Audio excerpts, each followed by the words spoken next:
The Triceps Brachii, anatomy, function, and surgical repair essentials.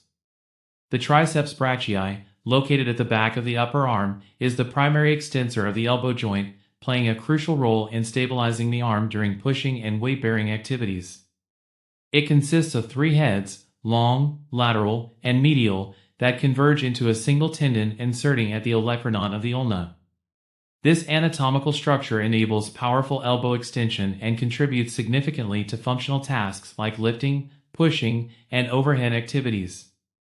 When a triceps tendon tear occurs, particularly at the tendo-osseous junction, surgical repair becomes essential to restore elbow extension strength and prevent long-term functional deficits. The surgical technique typically involves reattaching the torn tendon to the olecranon using suture anchors or transosseous tunnels reinforced with non-absorbable sutures.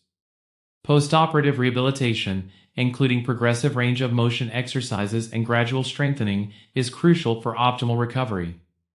Early diagnosis and proper surgical intervention are key to ensuring successful outcomes and full functional restoration of the triceps mechanism.